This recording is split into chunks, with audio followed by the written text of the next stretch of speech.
అందరికీ నమస్కారం. నా పేరు మాస్టర్ గౌతమ్.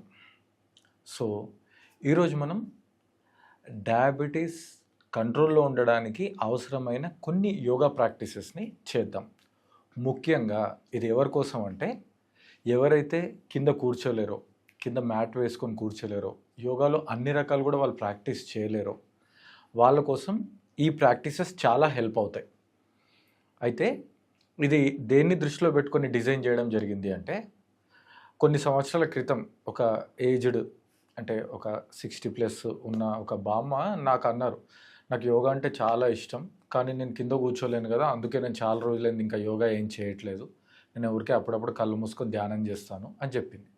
అప్పుడు నేను అన్నాను, ఎవరు చెప్పారు బామ్మ, యోగా అనేది ఓన్లీ కింద కూర్చునే వాళ్ళకో, లేకపోతే నిల్చునే వాళ్ళకో, లేకపోతే చాలా బలంగా ఉన్న వాళ్ళకో, ఆరోగ్యంగా ఉన్న వాళ్ళ కోసం అని ఎలా అనుకుంటారు, కాదు, యోగా అనేది మన అందరి కోసం, ముఖ్యంగా మీకోసం అని చెప్పి నేను చెప్పేసి ఒక 15 to 20 మినిట్స్ అలా కూర్చోబెట్టి తను సోఫాలో అంటే వాళ్ళ ఇంట్లోనే తన చిన్న సోఫా ఉంది, సోఫాలోనే కూర్చోబెట్టి కొన్ని ప్రాక్టీసెస్ చేయించాను. ప్లస్ తనకు చెప్పాను, మీరు ఎక్కడికి వెళ్ళినా అంటే ఫ్యూచర్లో ఏదైనా రిలేటివ్స్ ఇంటికి వెళ్ళినా ఎక్కడికి వెళ్ళినా ఏదో ఒక చైర్ ఉంటుంది. ఇప్పుడు చూడండి, ఇక్కడ ఒక చైర్ ఉంది, ఇంకో ప్లేస్లో ప్లాస్టిక్ చైర్ ఉండొచ్చు, చిన్న స్టూల్ ఉండొచ్చు, మీరు కంఫర్టబుల్గా దాని మీద కూర్చొని ఒక 5 నుంచి 10 నిమిషాలు ప్రాక్టీస్ చేస్తే కూడా మీకు చాలా హెల్ప్ అవుతుంది అని చెప్పాను. సో ఆ రోజు తనకు చేయించాను. తను ఈ రోజు వరకు కూడా తనకు కుదిరినంత ప్రతిరోజు కూడా యోగా చేస్తుంది. తను నిజంగానే షుగర్ కంట్రోల్లో ఉండడమే కాదు, తనకు చాలా విషయాల పట్ల కూడా ఇంకా ఆరోగ్యం మరింత మెరుగుపడింది అని చెప్పి నాకు అప్పుడప్పుడు కాల్ చేస్తుంటే తెలిసిన ఆవిడ. సో ఈరోజు కూడా మనం చేద్దాం. మీరు రెడీ అయినా? సో మీ ఇంట్లో అయితే చైర్ ఉంది కదా, మరి ఇంకెందుకు ఆలస్యం, చైర్ మీద కూర్చోండి. సో అత్యంత సింపుల్ ఆసనం, ఫస్ట్ ఆసనం, దీనిని మండూకాసనం అంటారు. ఈ మండూకాసనంలో ఏం చేయాలి అంటే మీరు కూర్చున్న చైర్లోనో సోఫాలోనో ప్రశాంతంగా కూర్చొని మంచిగా కాళ్ళని నేల మీద పెట్టుకోండి, కాళ్ళని కొంచెం దూరం దూరం పెట్టుకోండి. ఇప్పుడు చూడండి, మోకాళ్ళు దూరం దూరం పెట్టుకుంటే మీకు ఒకవేళ బ్యాక్ పెయిన్ ఉన్నా కూడా ఏం ప్రాబ్లం లేదు, హ్యాపీగా చేసుకోవచ్చు. మీకు సర్జరీస్ అయినా కూడా చేసుకోవచ్చు, ఏం పెద్ద ప్రాబ్లం లేదు. సో ఈ బొటన్ వేల్ని లోపల పెట్టేసుకొని పిడికిలి బిగించి ఈ పిడికిలిని మీ నేవల్ పక్కన అంటే బొడ్డు పక్కన ఉన్న భాగంలో ఇలా పెట్టి గట్టిగా ప్రెస్ చేయాలి. ప్రెస్ చేసి చేతుల్ని కొంచెం లోపలికి తీసుకోండి. ఇప్పుడు శ్వాస తీసుకుంటూ వెన్నపూస నిటారుగా చేయడానికి ప్రయత్నం చేయండి. చూడండి, ఇప్పుడు శ్వాస వదులుతూ ముందుకు రండి.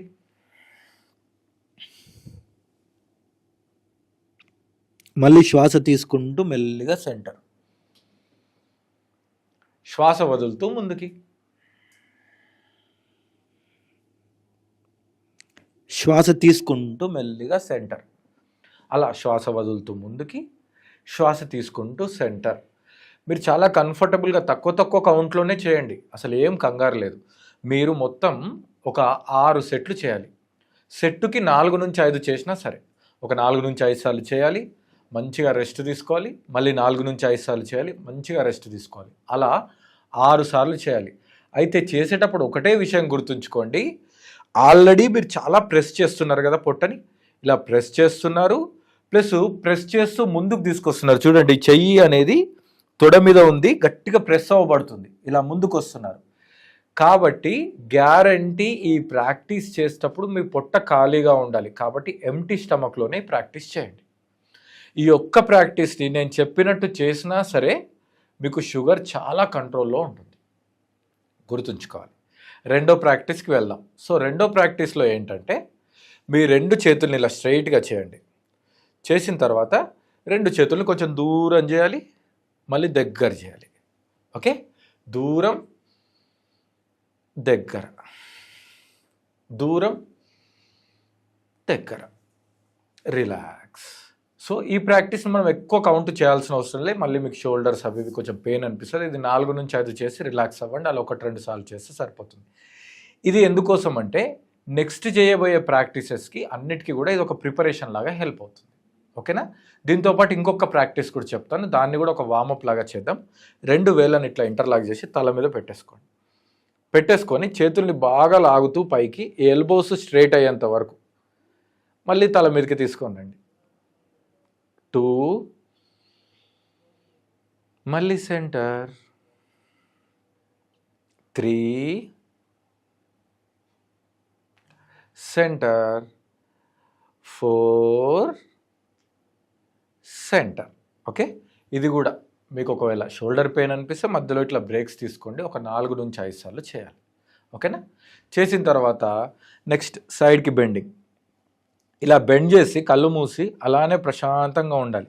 సో మనం ఏం ప్రాక్టీస్ చేసినా మన వెన్నపూసని మన కంప్లీట్గా శరీరాన్ని వాడుతున్నాం, కానీ దాని ఎఫెక్ట్ అనేది పొట్ట లోపల ఉన్న ప్యాంక్రియాస్ మీద పడుతుంది. అలా కళ్ళు మూసి నా ప్యాంక్రియాస్ మరింత ఆరోగ్యవంతంగా అవుతుంది అన్న ఊహలో చేయాలి. సెంటర్ పాజిటివ్గా చేయాలి. 2 సెంటర్, 3 సెంటర్, ఇంకొకసారి 4 సెంటర్, రిలాక్స్. సో ఇంకా మీకు తెలిసిన రోజు చేసుకునే వేరే ఏమన్నా ప్రాక్టీసెస్ ఉన్నా వీటితో పాటు మీరు చేసుకోవచ్చు. అయితే ఏ ప్రాక్టీస్ అయినా సరే అలా మనము ఆహారం తినగానే వెళ్ళిపోం కదా, ఆహారం తిన్న తర్వాత ఏం చేస్తాం, మంచిగా చేతులు కడుక్కుంటాం కదా, మంచిగా చేతుల్ని శుభ్రంగా చేసుకుంటాం, దాని తర్వాతనే మన ఆహారం తినడం కంప్లీట్ అయినట్టు. సో యోగాలో కూడా 2-3 ఆసనాలు 1-2 ప్రాణాయామాలు చేసుకొని అట్లా వెళ్ళిపోవద్దు. మీకు 5 నిమిషాలు ఉంటే 5 నిమిషాలు, 10 నిమిషాలు ఉంటే 10 నిమిషాలు, తక్కువ సమయం ఉన్నా పర్వాలేదు. ఆ చైర్లో 2-3 ఆసనాలు చేసుకున్న తర్వాత మీ 2 వేళ్ళని ఇలా ఇంటర్లాక్ చేసి అలా మోకాళ్ళ మీద పెట్టి కళ్ళను మూసేసి ప్రశాంతంగా లోపలికి శ్వాస తీసుకోండి, ప్రశాంతంగా శ్వాసని వదలాలి. మీరు ఎన్ని నిమిషాలు ఎక్సర్సైజ్ చేశారో ఇది అన్ని నిమిషాలు చేయాలి. అప్పుడు మాత్రమే మీకు సరి అయిన రిజల్ట్ వస్తుంది. ఎందుకంటే మనకు వ్యాధులు కానీ రోగాలు కానీ రావడానికి కారణము ఏజ్ కాదు, మన మానసిక స్థితి. మనకున్న స్ట్రెస్ వల్ల రకరకాల విషయాలు, రకరకాల పరిస్థితులు, రకరకాల ఇబ్బందుల వల్ల మాత్రమే రోగాలు వస్తాయి. సో కావాలంటే మీరు మంచి డాక్టర్ని అడగండి, చెప్తారు. సో అన్ని ప్రాబ్లమ్స్ కూడా సైకోసోమాటిక్ ప్రాబ్లమ్సే. కాబట్టి మీరు కొద్దిసేపు ఎక్సర్సైజ్ చేసిన తర్వాత, యోగాసనాలు చేసిన తర్వాత అలా కళ్ళు మూసి కొద్దిసేపు మీ శ్వాస మీద ధ్యాస ఉంచి డీప్గా శ్వాస లోపలికి తీసుకోవాలి, కంప్లీట్గా శ్వాసని వదలాలి. మీకు ఇంకా ఎలాంటి పనులు కనుక లేకపోతే మీకు రోజులో 5 నుంచి 6 సార్లు కుదిరినప్పుడు కూడా చేసుకోవచ్చు, ఒక 5 నిమిషాల పాటు. సో చేస్తారు కదా, చేసిన తర్వాత మీకు ఎలా అనిపించింది నాకు మెసేజ్ రూపంలో పెట్టండి. ఆగండి, ఒక్కసారి చేసి పెట్టొద్దు, మీరు 10 నుంచి 15 రోజులు చేసిన తర్వాత మాత్రమే కామెంట్ రూపంలో పెట్టండి. ఇంకా మీకు ఏదైనా డౌట్స్ వస్తే కింద వచ్చే నా నంబర్కి మెసేజ్ చేయండి వాట్సాప్లో, నేనే మీకు ఫ్రీ టైంలో కాల్ చేస్తాను. Thank you.